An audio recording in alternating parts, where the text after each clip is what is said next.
Hello, everyone. It's Linda from Linda Z's in Arlington Heights, Illinois. Ready for your cup of coffee this morning and a little fun, just a quick, short little video on some guest speaker that I have. She's going to be here in a moment, Liz. Hi, my name is Liz. I'm one of the sewing educators here at Linda Z Sewing Center, and I'm really excited today to be introducing the Bernina 770 Plus upgrade.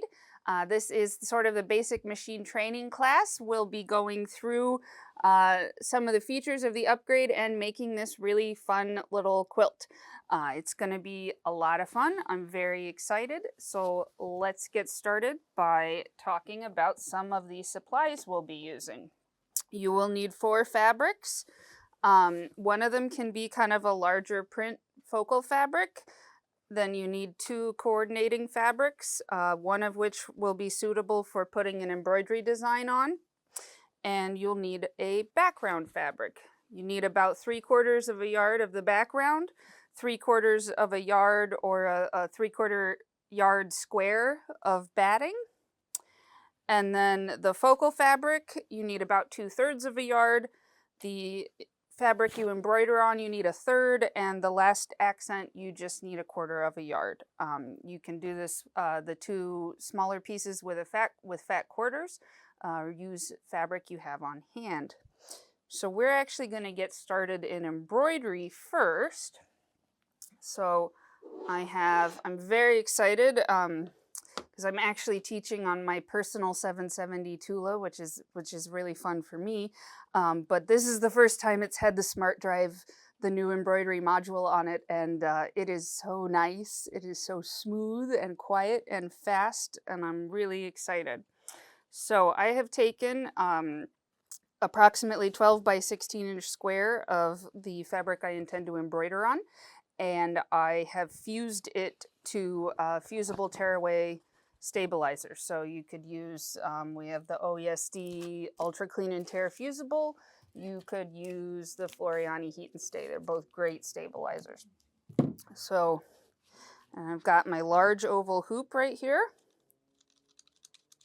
And we will, actually first we have to trace some lines on it. So I'm taking my ruler.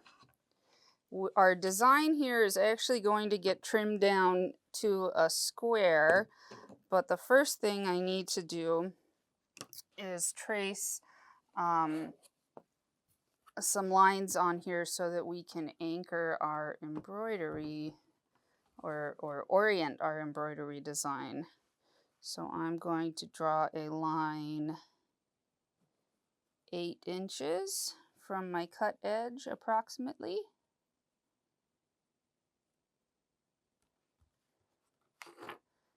And you can certainly use your preferred marking tool. Right now I'm using the black side of this bow-on marker. I love the bow-on markers, but this dark one, it still washes away, but it shows up very nicely on camera, and I really like that. And then I'm going to come over here. This is about 6 inches wide, and I'm going to draw myself another line right there. So that will actually be enough to get us oriented here with our pinpoint placement.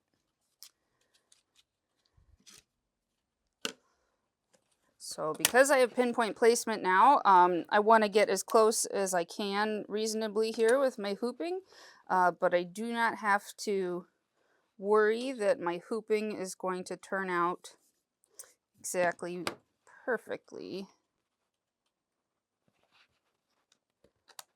So I'm just pushing this into the hoop. We had a Bernina educator here at the store a few weeks ago who gave me a really fabulous hooping tip that I really like. She hoops her project like this and tightens the hoop down, and then she pops it out again. And so there's a nice crease in the fabric now, and she can actually pretty perfectly hoop it. just like that. It's a little two-step hooping, and then I am just making sure that this is sticking out on the bottom ever so slightly, but evenly all the way around. So that's our fabric hooped. Now we're going to come over here and really get into the fun part. So now we have pinpoint placement on our Bernina 770s with a plus upgrade. I am going to tell it that I'm using a 26 foot, and you will notice that feature is actually working completely properly now. It's very exciting. And I will come up here and I'm going to add a design. And the first design I'm going to add is in this folder, and it's design number 3. Now, if you saw on the sample quilt, we actually only want this little center motif right here. So I'm going to come down here. This is my ungroup icon. I'm going to select ungroup. I'm going to scroll all the way to the top and come over here into my eye menu. And I'm just going to delete layers until all I have left are just the layers that I want.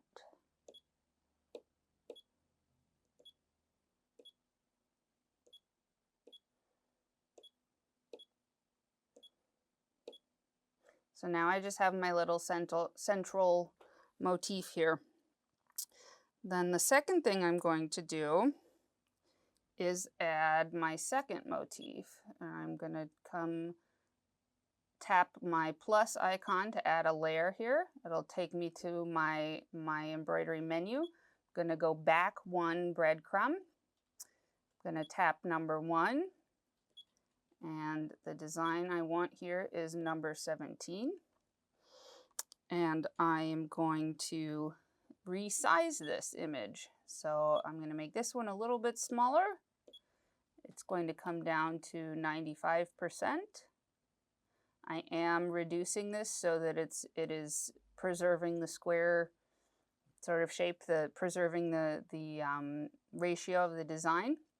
So it's 95, that's good. And then this one, I need it to be 125. So we're going to increase this one to 125. And that's good. And then I'm going to come up here to position and make sure that both of my designs are set.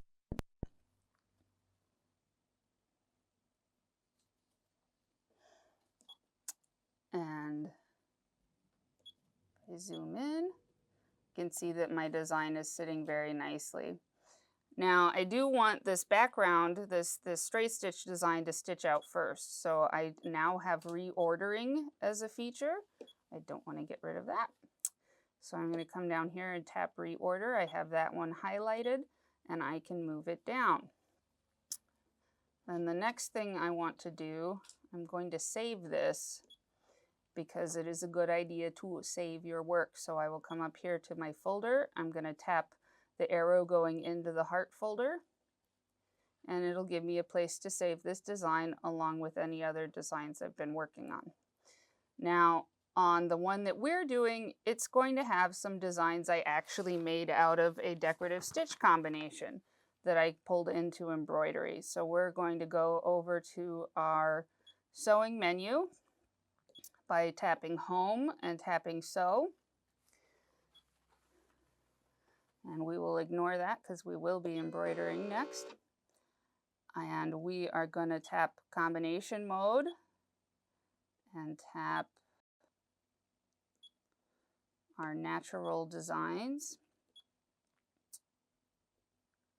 And I'm using,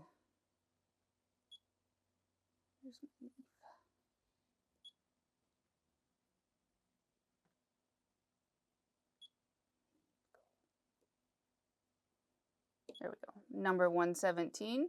I am going to have to tell it here for a moment that I do have my 9mm stitch plate on.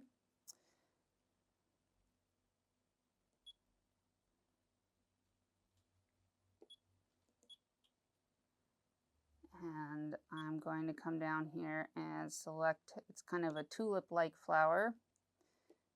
And I want that to actually be a triple stitch, and that's a new feature I have now. So if I have my eye menu, I can come down here and tap these 3 lines, and that's my triple stitch. So now that stitch will be triple stitch, but these won't.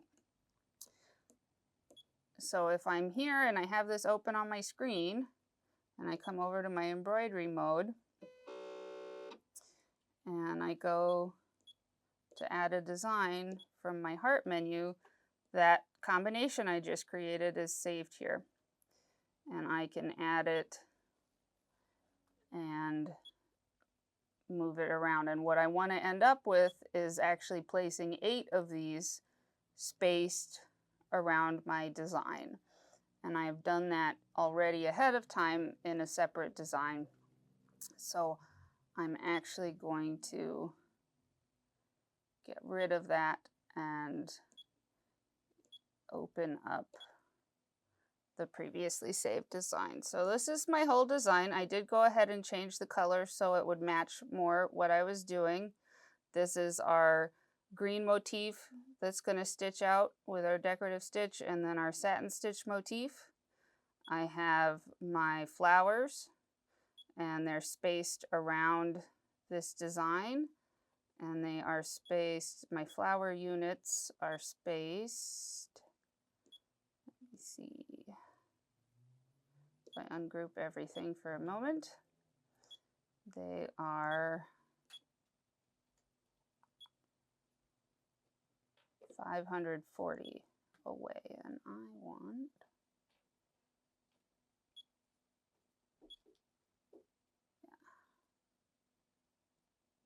that will be okay.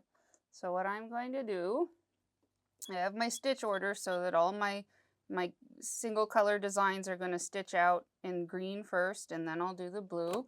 I'm using some very nice Isacord threads here today. So I've got a blue and a green, and I have this fun variegated color that we'll do some quilting with.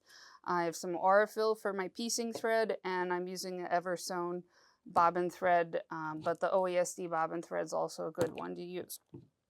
I have what is fast becoming my favorite embroidery needle. This is an Organ Sharp embroidery needle.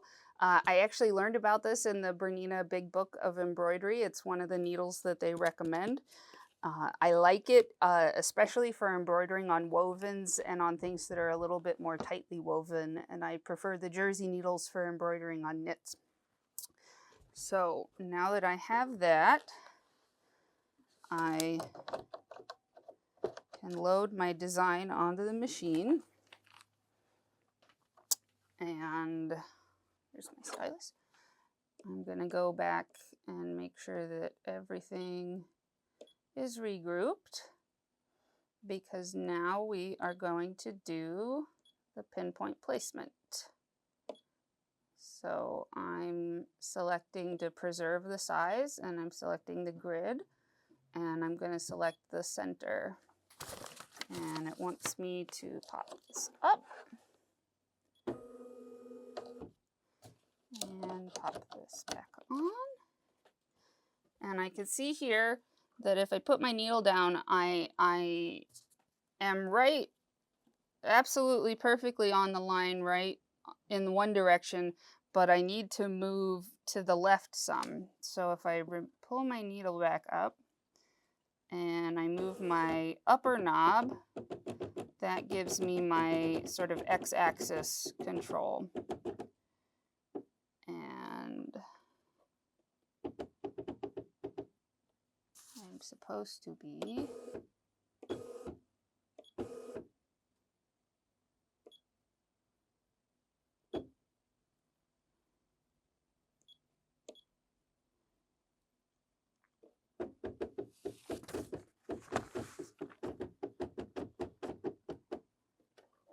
that is pretty close. I just need to go another couple of ticks.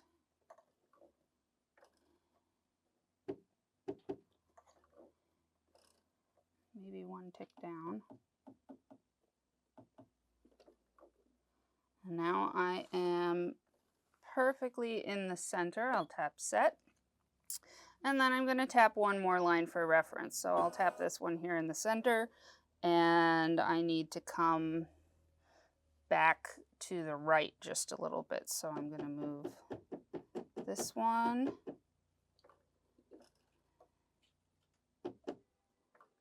And one more tick.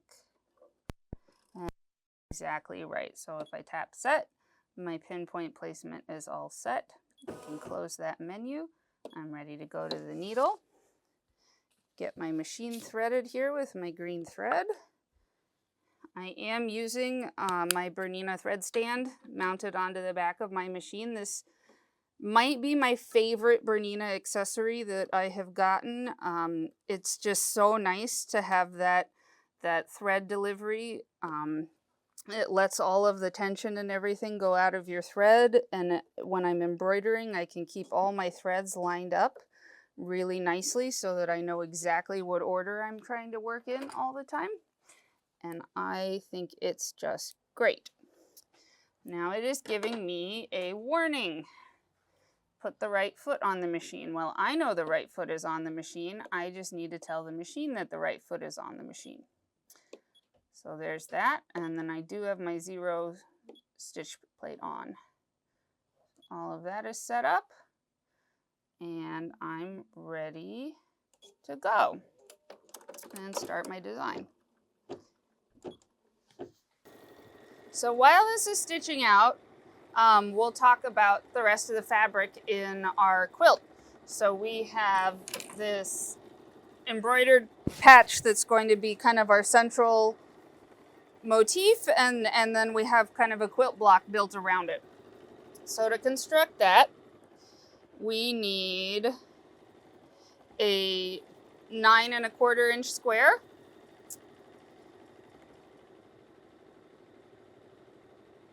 two 4 7/8 inch squares in our coordinating fabrics, a 4 4.5 inch squares, 4 triangles with a side 4 7/8. So I cut 2 4 7/8 squares and then just slice them in half on the diagonal. For the borders, I need 2 strips of my floral fabric at 3.5 inches by the width of the fabric. And then I cut 1 17-inch piece off of each strip. And it's important to do that so that you can get both the short side border and the long side border out of those 2 pieces. You will not be able to do it if you cut the 2 short pieces out of one strip. Your other strip will not be long enough. And then for the binding, I have 3 strips at 2 1/4 inches. So the first thing to do is to make these flying geese blocks. And the way that I set up my flying geese block to do the 4 at a time, no waste flying geese, is I lay my 9 1/4 inch square out. And then each of these squares, I'm going to take my ruler on the diagonal and draw myself a line running right down the middle of the block.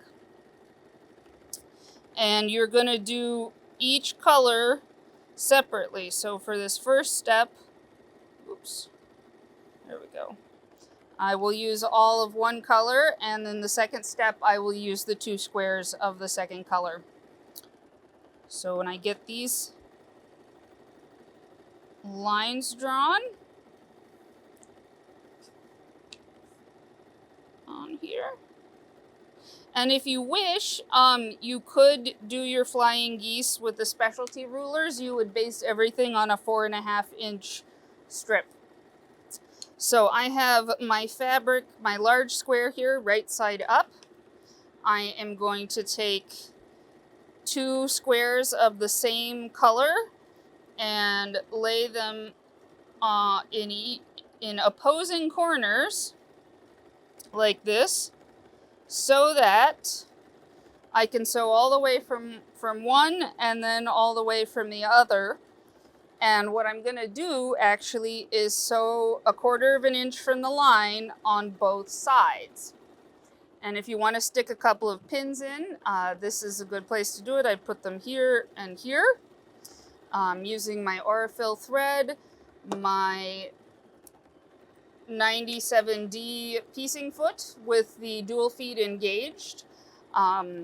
You can use one of these nice size 75 piecing needles. A Microtex needle is also a really nice needle for piecing. And once you have done that, it looks like this. And I'm sure that this is not going to show up that well on the camera, but I have my 2 stitching lines and going 1/4 of an inch away from my line in the middle.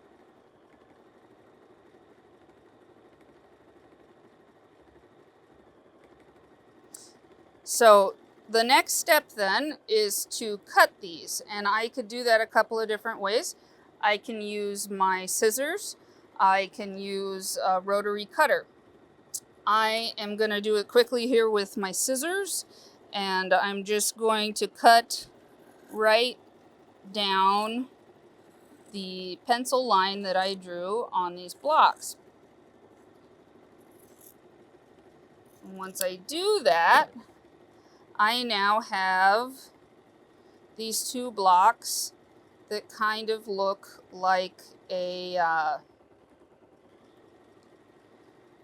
I don't know, I call this the fox face or the dog face. Since there are dog ears on flying geese blocks, why don't we, it can be the dog face. And so then the next step you're going to do after you press that is to take your second piece that you've drawn your lines on, and you're going to put one on here and one on your other block. You will repeat this process of sewing down both sides 1/4 of an inch away, pressing and then cutting your seam. Now this first step of our sewing has stopped. It's ready to do our little leaves. So I'm going to push the button here to have it stitch out my little leaves, and we'll show you what that looks like.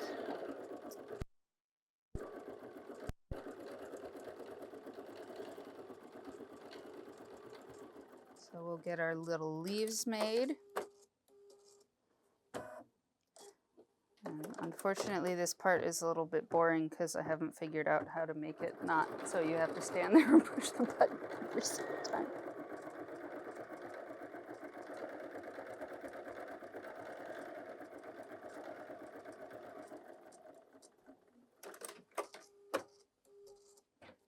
All right, I'm back here now to finish these flying geese really quickly. So I'm typing in my foot selection 97D, and I'm going to close that menu. I'm going to bring this down and say yes, I am using that presser foot. That's quite all right. And I'll come back here to my straight stitch. Now, when I am piecing with the 9mm stitch width with my dual feed foot, I like to make a couple of adjustments. I like to move this down to about 35. That'll keep me from having any distortion. And then I also like to temporarily turn off my knotting feature. I do like to work with a leader when I am piecing. So in order to stitch this on here, I have lined my block up. Now this is the 97D foot. It's the one for the machines with the wider stitch. So I am lining up my 1/4 of an inch line just to the inside of this little toe, and that will have me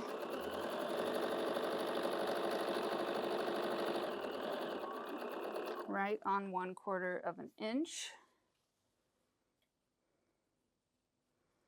And then all I have to do is stitch down these 2 lines.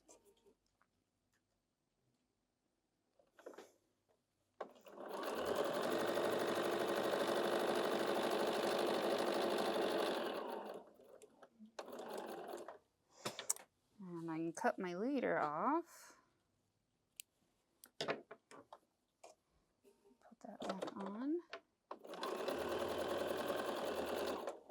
And cut my quilt blocks off here, and I don't even have to cut them apart. I can actually just come here and line up on them just like this.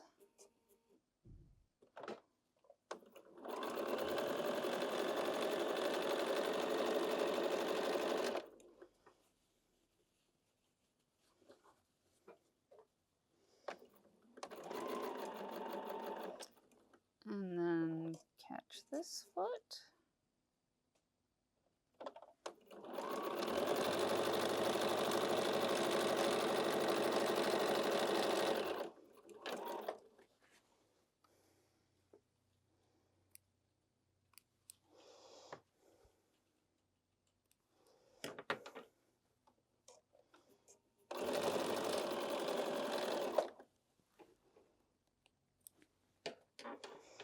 And now I have my 2 dog ear pieces with the second part of the block on there. So if I cut these apart right down the line,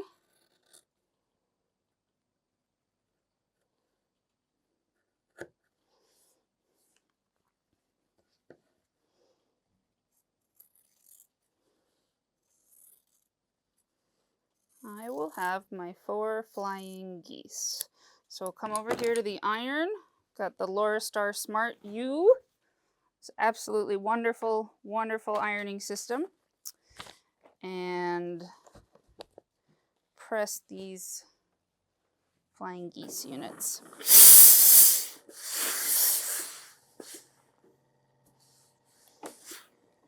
So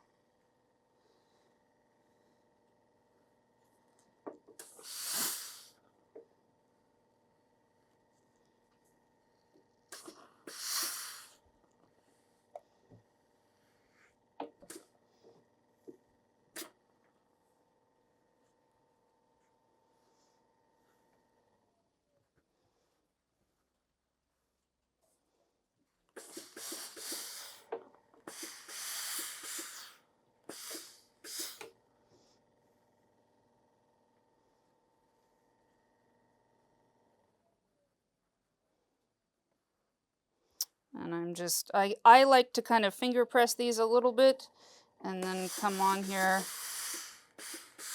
and just press it flat.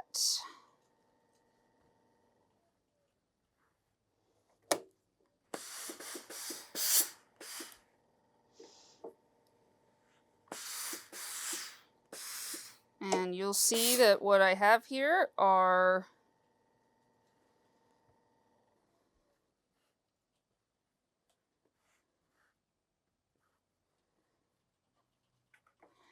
two units of flying geese that go this way and 2 units of flying geese that go this way. So we'll set these aside just for a moment until we lay out our quilt, because the next thing I'm going to show you, this is a piece with the embroidery that I've already finished. I've taken the extra stabilizer off the back. I have pressed it with a press cloth nicely and used a little bit of spritz water to remove the water-soluble topper that I used.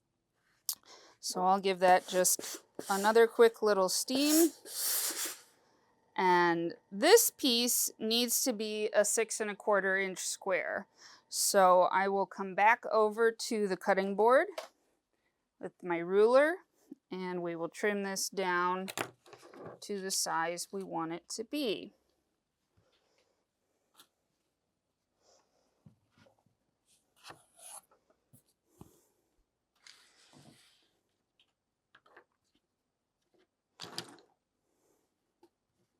So if I want it to be 6 1/4 square, what I'm going to do is measure 3 1/8 of an inch from the centers all the way around the block. And because of how we lined this block up, when we embroidered it, it is very, very easy for me to find my center marks. So all I have to do is cut around here, and I have my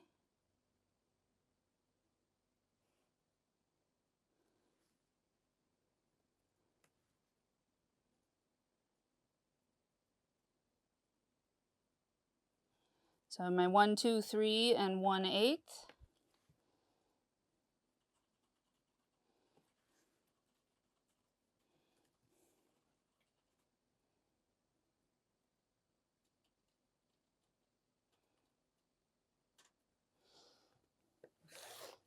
Just like that.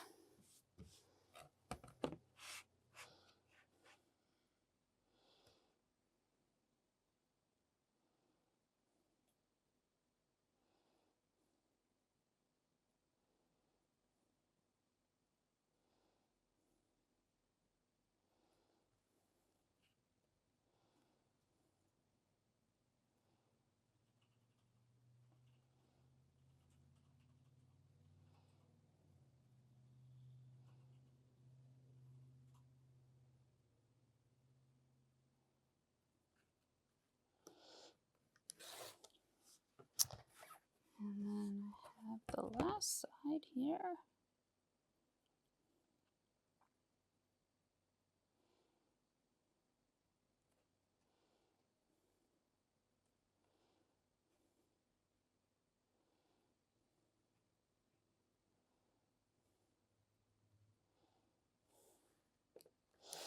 All right, so when I've trimmed all of this down, if I come here, I can lay out my quilt block. So we have this one in the middle on point.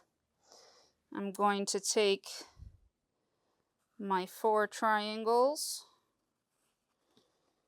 and frame this square. And then I'm going to take my flying geese units, and I want these corners to match. So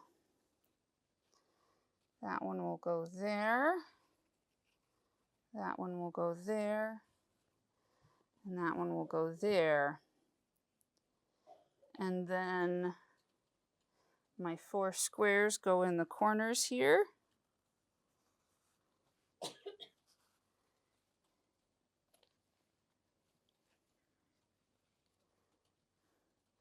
And that is my whole quilt block quilt. Are you able to get a good shot of this, Nick? Okay. And so the way that I seam these together, I do it in rows. So I put 2 opposing triangles on the big block, pressed it, put these triangles on. I do kind of prefer to press away from the white for the center block because I noticed on my sample I didn't, and I felt like I had a little bit of show through. Would depend on the fabrics you're using.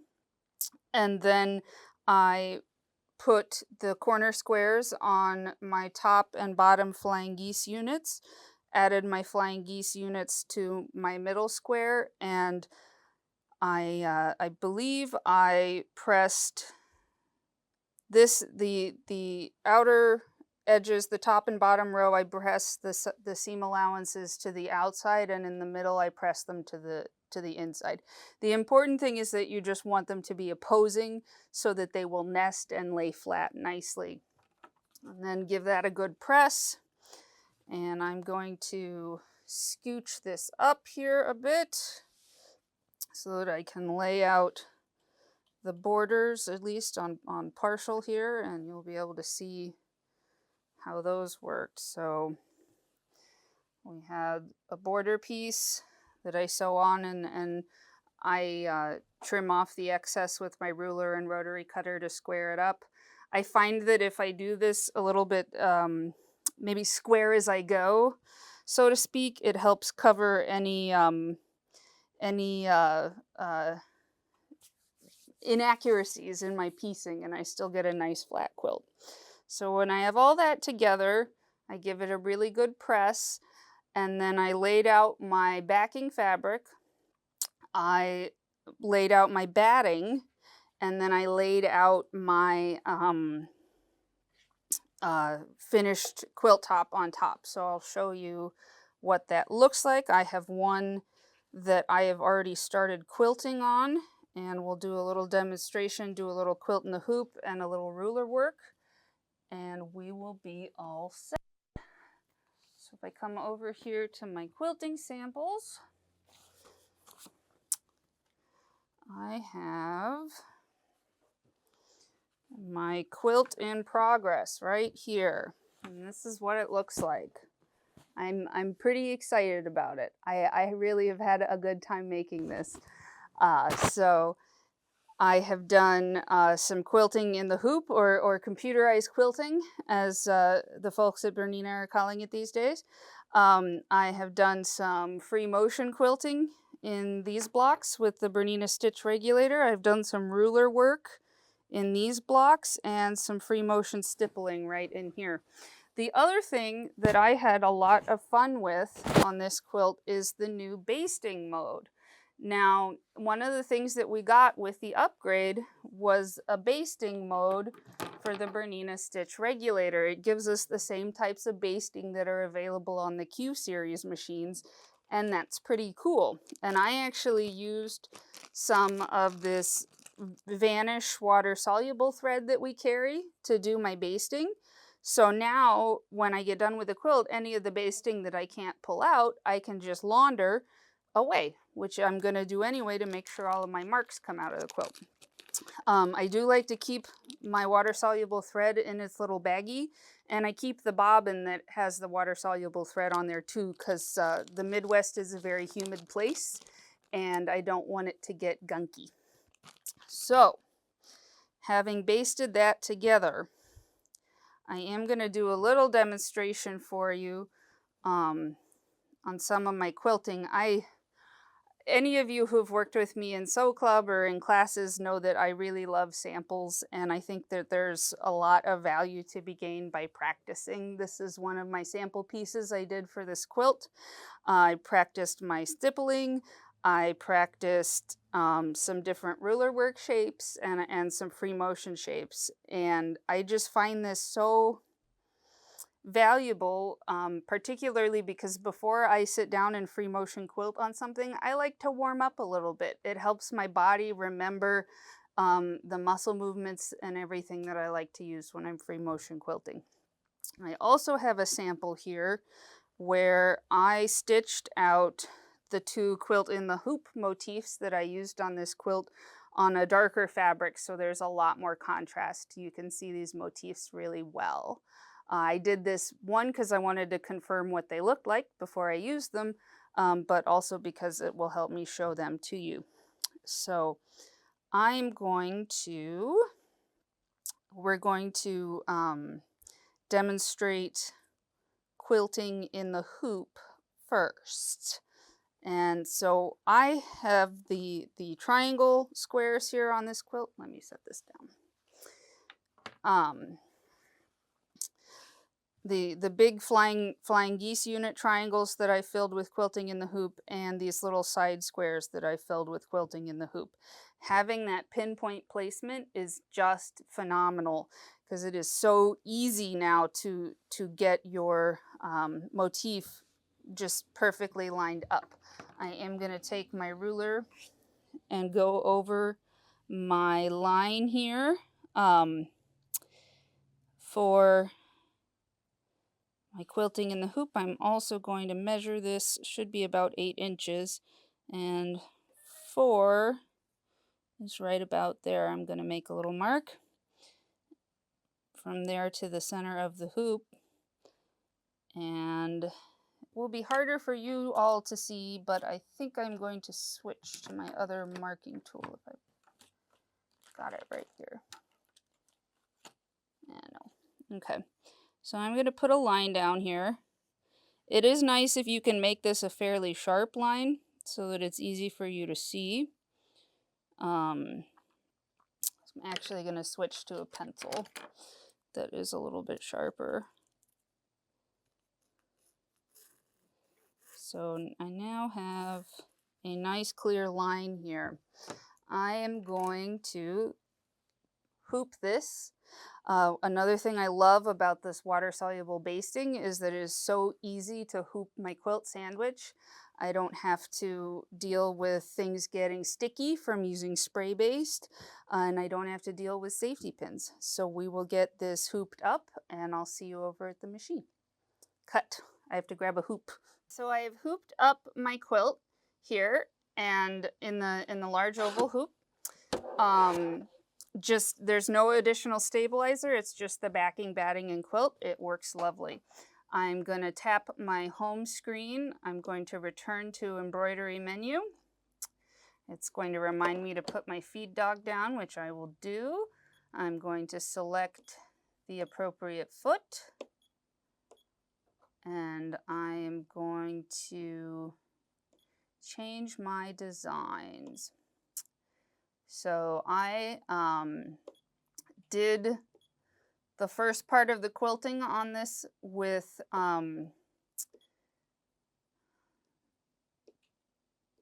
this triangle quilting design right here. However, I have already saved one in the memory of the machine that has the right size reduction that I had to do. I will show you how that works, but I'm going to go ahead and use the one from my memory because I know it'll match the other two motifs I've already stitched out. So I'll come back up here to my folders, tap the heart, and come down here to this memory. Now this design is going to be the right size. It's already mostly in the right orientation, and I just need to do the pinpoint placement. So we'll bring the embroidery arm home. We will attach our hoop. It's going to move and come back up in here to edit and pinpoint placement. Now I drew this line right across here that's in my hooped area, and I am going to lock the size to 100%. I'm going to select that line, and I want it to be maybe a little bit more than 1/4 of an inch. So I can see that I need to move it to the right a little bit and move it towards me just a little bit. So to do that, I can move it down, and it's right on the line now, and then I can move it in just a bit. Move it in just a bit more, and that'll do. So I'm going to set that point. Going to check this point. See where I'm at. Definitely needs to move up a little. So we'll bring it back this way. That's pretty good, but now I want to check where my corners are. So that's not too bad. I think I will be happier though if I adjust this point down just a little bit. I'll be a little bit happier with how the design fits in the hoop. So a little bit more space there, and a little bit more space up there. So when I'm happy with where it's at, I'll tap set, close out of this menu, go to the needle. I'm using this fun, I think I really lucked out in the thread matching game here on this particular quilt, because I found a variegated isocord thread that has a has the like exactly right purple and blue and green in it. I don't mind allowing, when I'm quilting in the hoop, allowing the threads to pull to the bottom, because I'm just going to trim them off there at the securing stitch anyway. However, if you preferred, it's certainly quite all right to bring your thread up and pause the machine and clip your threads. I am using, I actually used the OESD bobbin thread to do this quilting, but you could certainly match your threads. Use the same thread on top and bottom, or use a coordinating color thread, and it works beautifully. So when I'm ready for this to start, I am going to trim my thread tail off here just a bit. And quilting motifs are really fun because they stitch out really, really fast. And I just love and cannot get over how much quieter and smoother. This is so much fun to be using this new the Smart Drive module. It just runs so beautifully.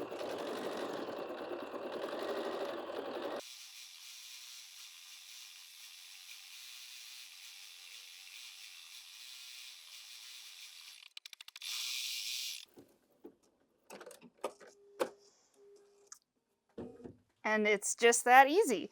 So I can take this out, and my quilting motif is right in here, and it is centered exactly where I put it, as fairly even on both corners. I consider this to be just about perfect. I'm very pleased with how this looks. I did notice I've got one little place where my thread is poking up just a hair, and that was probably my issue, but I have this wonderful tool. All right, I have one little spot on here where I have one little thread loop sticking up, and OESD makes this really great tool called the loop and tail wand, and it's just kind of a big needle, but it has this knurled texture on it that grabs the thread and pulls it through. It does a great job. My only caveat is that I always like to run mine through a little piece of scrap fabric first, because it is possible for the steel to pick up a little bit of tarnish. And I learned the hard way the first time I use it that it might stain something. So after I've run it through a piece of fabric, I just come up here and find the loopy end. I'm sticking it in that hole,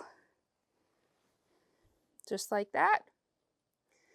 And when I pull it through, it has now pulled that stitch completely flat, and I don't think I could even tell you where it was now. So this is a really fun little gizmo to have in your toolkit. It's one I really like. So that is quilting in the hoop, or computerized quilting with the quilting or embroidery module. It's a lot of fun. I have enjoyed it, honestly, more than I thought I would, so that's been pretty cool. The next thing we're going to do is I'll demonstrate a little bit of free motion quilting and a little bit of ruler work, and then we'll wrap things up, because you'll have all the tools you need to use all of your fun upgrade features and make your own quilt. I'd love to see what you come up with. We are at, I think, my favorite part of this whole process, which is the free motion quilting and ruler work. Now, I have to tell you that I'm not an especially experienced free motion quilter, and embarking on this project was the first time I had done ruler work. But it is so much fun. It is so approachable. I have had such a good time working on this. I think you're really gonna love it. You may find, I know at home, I like to use one of these slider sheets. It's kind of tacky on the back, and it's got a hole where your feed dogs and everything go, and you just roll it out on to the bed of your machine. You could use one of the Sew Steady quilting tables too, if you like. And then I also do like using the quilting gloves at home. And since I just started with ruler work, I just found out we have these little pink butterfly ruler grippers, and these things are so darn cute. And they certainly go beautifully with the fabric we're working with and with my unicorn Tula Pink machine. So I'm very excited about these too. I have a couple of quilting rulers. You don't need a whole lot of fancy rulers, although they're very, very fun to play with. I have a straight line ruler that's got some nice angles marked on it, and I have a curve ruler. And so we're going to do all the ruler we do today with these two rulers. Very basic stuff. I have put a size 90 quilting needle in my machine. The quilting needle is a little bit sharp, and it has so it's a little more sharp like a microtex needle, and it has a longer eye like a top stitch needle. So it kind of combines those two needles. You get very beautiful piercing and very, very beautiful stitch quality. I really like them. So I'm going to set my rulers over here and bring my quilt over My embroidery module is parked all the way to the left right now, and we're just going to leave it there. It is quite all right. And I have here on the screen, I have my Bernina stitch regulator up. So it's giving me 42, which is the stitch regulator. So we are here at the machine again. I have left the embroidery module on, but I have parked the arm all the way to the left. I actually have my sample on here right now so that I can demonstrate this so that it's very easy for you to see. So another reason why I really like doing sampling is because I can accommodate these things. You know, I may be doing quilting that I want to blend in over here, but if I sample it on a high contrast fabric, I can really see what it's going to look like. I have my 42 BSR foot selected. I didn't adjust my presser foot pressure. This is okay, although you can certainly change it if you like. I have my 0mm stitch plate on and my feet dogs are down. Now, we will see now that we actually have 3 BSR modes. We also have the option to turn off the little beeper alarm that tells you when you've lost stitch regulation. I'm going to demonstrate first this basting mode. Now I said I did my basting with the water-soluble thread. It is my preferred way to baste, but you can't see it here, so I want you to be able to see it. I have my isocord thread in the machine, and we're just going to do a little bit of basting around this design. Now, when I'm basting, I don't really worry too much about drawing my threads up or where things are at because it's just basting. I can certainly do it though. Drawing your thread up is very easy. I'm just going to sink my needle and bring it back up. There's my thread.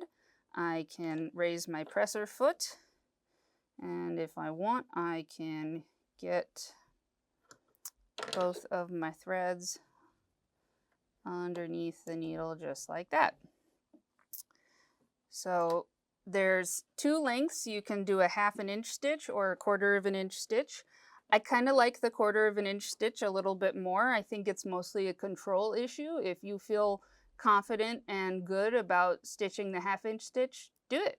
It's your machine and your quilt, so do what you enjoy. I do like to have my needle stop in the down position. I just think I get slightly nicer stitch quality. So when I come over here, I'm currently on the 1/4 inch, and it's giving me 1/4 inch stitches.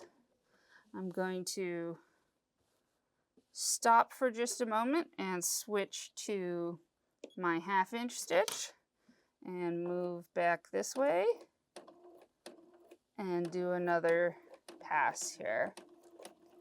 And then I do use my scissor cutter, and we'll come over here and I'll show you exactly what this looks like. Can we get a close-up shot?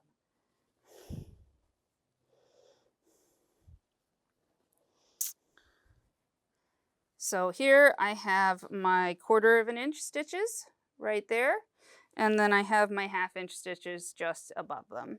So you can see what they look like.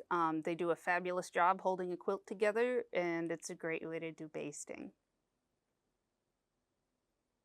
Good? Okay. All right. So back here at my quilt, I'm going to do a little bit of free motion sewing.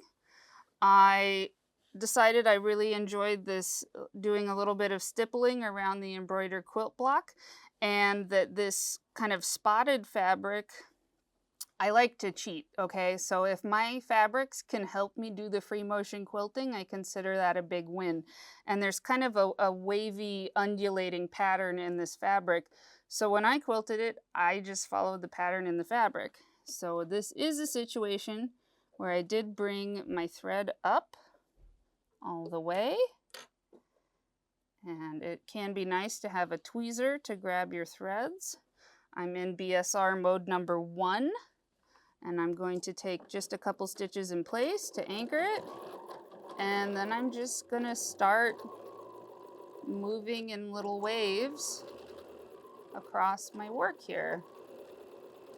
And just kind of see what I get up to. I do want to end point of my quilt, so I think I probably can do about one more row here. Come over.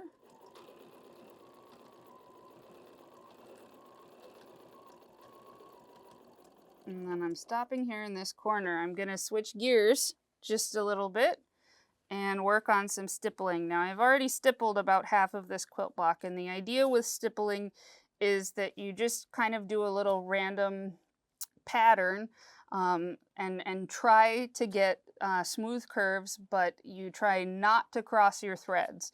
And I won't tell you whether or not I have crossed my threads in this sample, but it is possible. So to stipple, I'm just gonna start making little curvy shapes. One of the things that's very fun on this machine now is that I do have the kick stop. So when kick stop and kick start are activated, I don't actually have to keep my foot on the foot control anymore, which is a really fun little feature to have. And I'm just gonna keep filling this in with my little squiggles up around the embroidery until I have it all the way full. And I am trying to leave myself a pathway to get back to where I want to be ending this quilting, which is fairly near where I started. And I don't like to be stressed out about my quilting. I really do think it looks better when I just let it happen and just relax. So I'm just gonna keep working my way around until I have the whole area full. When it's full, I can end off my threads, and actually what I did on the other side was I ended at the top of the other triangle I wanted to fill with waves. I filled that with waves, and then I ended that off. So the last type of quilting that we're gonna do is ruler quilting. And I'm just going to end this off here quickly by taking a couple stitches in place and running my scissor cut. And I ran some ruler quilting lines in a straight line pattern and in a curve pattern. So I'm going to switch my feet.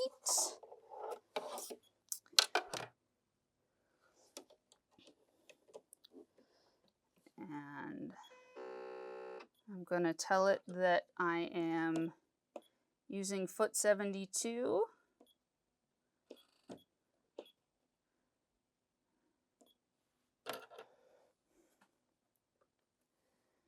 And I can go ahead and draw my thread up if it's a little easier for me to reach right now. And then for the circles, I just started about where I figured I would end my motif, which is here in the middle. So I'll sink my needle down. The other thing I like about doing it this way is that if I know where my needle is at right here, it is really easy for me to know where I want to line that ruler up. And the thing that I noticed was helpful was having some idea of how tall these blocks are. Now they're supposed to be 4 inches tall. And if I take my little marking pencil, I can make myself a little mark there halfway through that block. And if I do that, and then come over here, I like to put my foot down with my work in the middle right here. I can line up the center of my block right here on the center of my ruler. And then when I start sewing, I will take a couple of stitches just in place to anchor my threads. And then just follow my ruler around with my curve. I do like to take a couple of stitches in place when I turn a corner. I think it helps me have a nicer looking corner.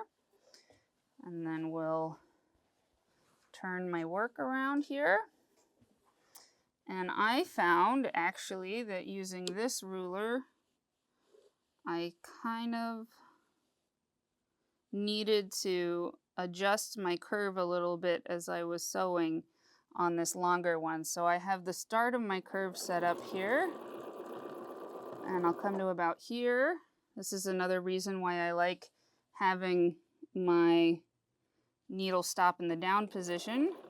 So I can come over here, and then I can reset my ruler and get to the last point.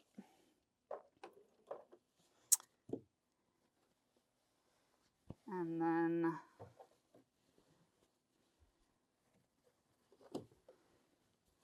I can make my last quilting shape. Now this is a small quilt, so I can rotate my work around here if it's making it easier for me.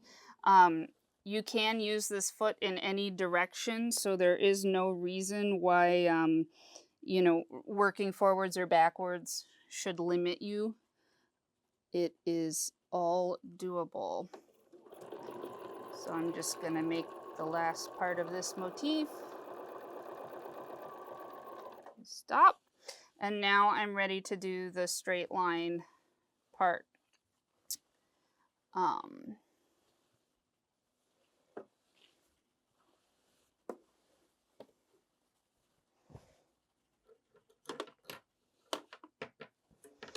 I am going to draw myself a little line here, right about where the center would be, so that I can follow that as a guide. And we'll do the straight line part.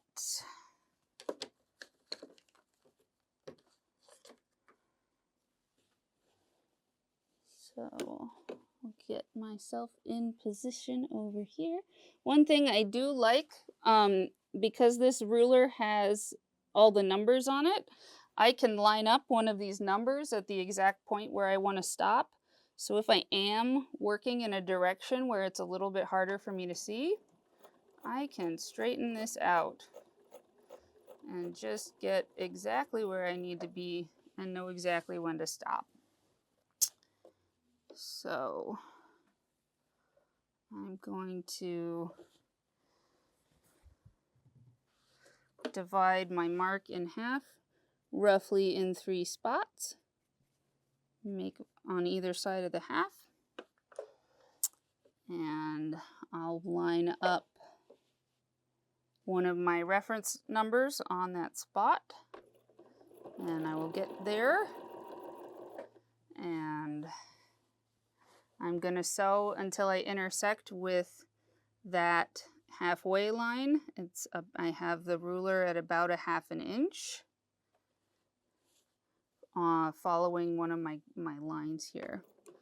And just going to move across the quilt. I do like to take a couple of extra stitches on my line so my curve is nice and sharp. And do the next step.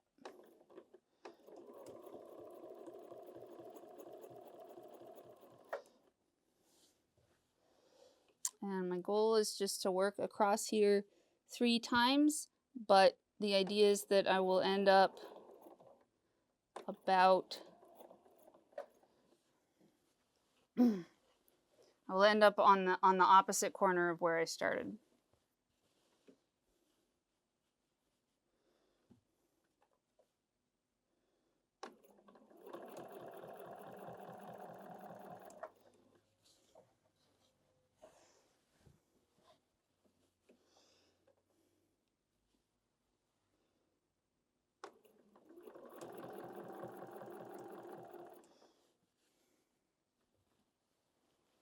And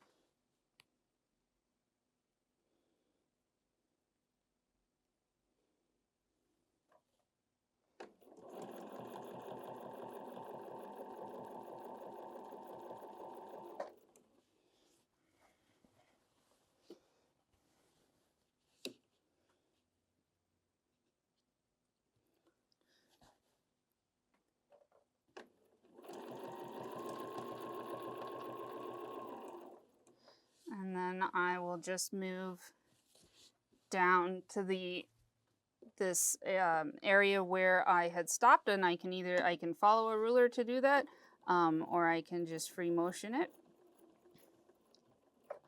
And then I can do my ruler curve, and all that's left to quilt after that is my borders.